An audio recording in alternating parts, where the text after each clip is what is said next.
With consumers more aware and educated about their health, more and more healthy option-related businesses are sprouting, but only some stay. One which has been in operation for nearly 5 years is Emma and Tom's. It's a fruit juice and water company running in a fairly saturated market. So how is it surviving? Well, here to tell us is the co-founder, Tom Griffith. Tom, thank you very much for your time. Thank you. Give us an idea of what Emma and Tom's is. Emma and Tom's is a healthy drinks company. So in that we make and market a range of whole fruit smoothies and a range of vitamin enhanced waters. Okay. How did you come up with the idea? We saw the sector in North America doing exceptionally well, and we both really thought that Australia lacked that type of product, and in today's environment where everyone's trying to be healthy and to look after themselves, that it would probably sell and be very well appreciated here. Okay. In terms of how big the business is, how big is it? I think last week we probably crushed about 40 tonnes of fruit. Right. And we're in somewhere over 1,500 of Australia's very top retailers, cafes and delis. Okay, let's go into a lot more detail now of how the business started and that sort of thing. Before we talk about that, I'm curious to know why you decided to move into this sort of a business when, if we look at our at the fridges at the supermarkets or even at a cafe, there's a lot of fruit drinks to choose from. So why pick such a saturated market, or was it saturated when you first started? Look, I mean, we had a good look at the market. Emma and I drove around cafes in Melbourne and Sydney, and we couldn't find what we wanted to our drink. This is a particular product because it's a whole fruit smoothie. So it is made from whole fruit. There's approximately 3 portions of fruit per bottle. It doesn't contain preservatives. It doesn't have any added sugar. It is just fruit. We've even had them fibre tested, and they each would provide about 15% of your daily fibre requirements. Okay. We see so many of these stories on some sensationalist current affairs programs, which we don't broadcast on the Business Channel. But we hear a lot of them about fruit juices being loaded with sugar, or even having too high a level of fructose. What do you say to those kind of claims and those kind of people saying, well, you know what, drinking too much fruit juice isn't necessarily a good thing for you? No, it's probably not. I mean, I'd advise moderation with anything. I saw a statistic recently that claimed that the average Australian adult was receiving 1% of their daily nutritional value from fruit juice. Right. So I think to hang obesity and type 2 diabetes on fruit juice is unfair, particularly the super premium juice that we make, which is just fruit. It's crushed whole fruit, some juice, and it doesn't contain any additives. Okay. Let's go into a lot more detail to understand your progress with the business in terms of what you were doing before this venture. So where does your experience lie? We had absolutely no experience in fruit juice, and in fact in sort of this sector in Australia. We'd both been offshore, working in the UK and in France. So we came back and we started from scratch. Okay. And it was really alternating kitchen tables for 12 months, taking boxes of fruit home from the market, and making blends.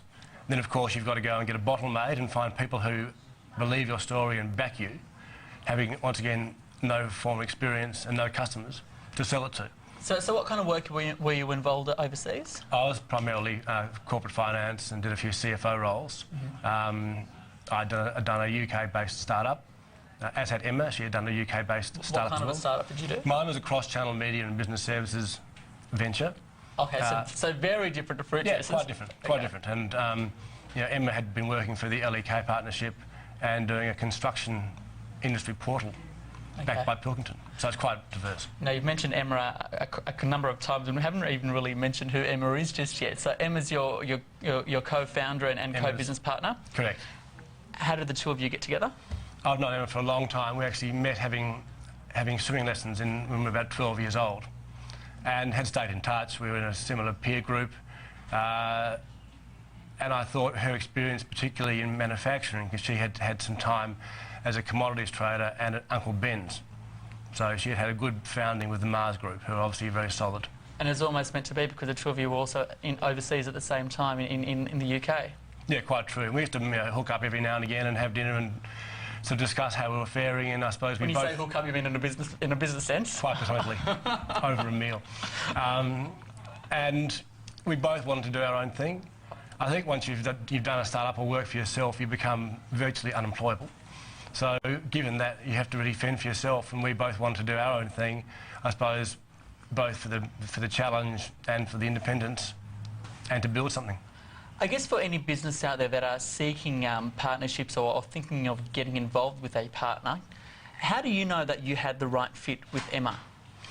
I mean, I suppose you have an inkling, and then you've got to really work together. Now, we spent 12 months before we launched a bottle. I mean, to make them think we spent, 12 months just to do that, but from scratch, that's what it took.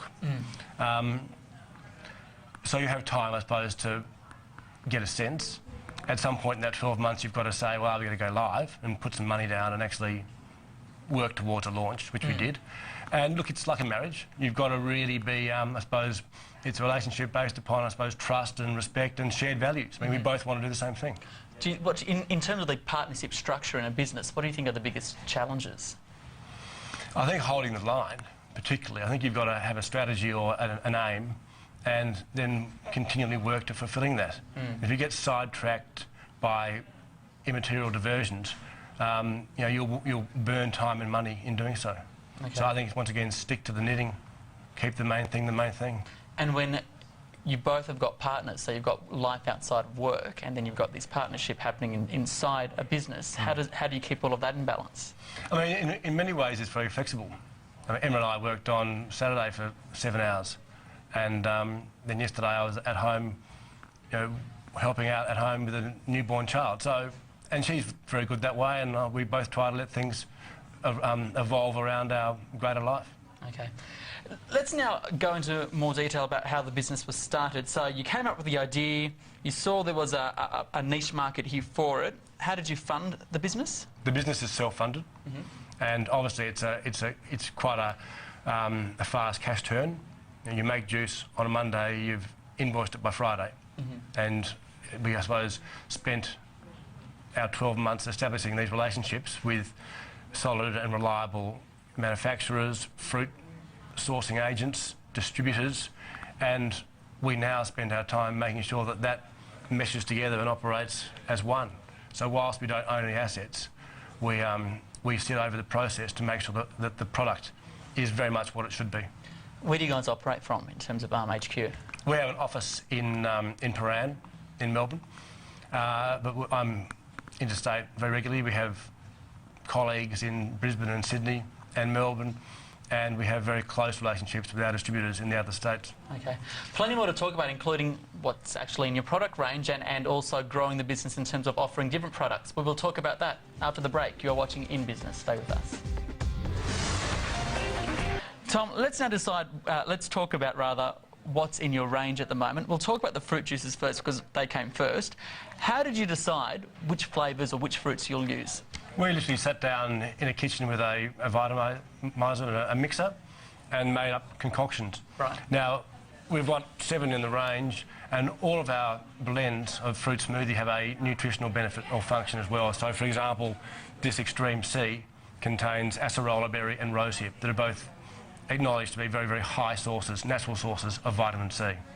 So what came first when you're designing the fruit juice? Health or taste? Taste, always. I mean, all of our drinks that we make, and our juices in particular, have to taste absolutely fantastic because people otherwise will not buy them. After that, then, of course, they're all pure fruit, so they're good for you. Okay. And in terms of how you measure the nutritional value?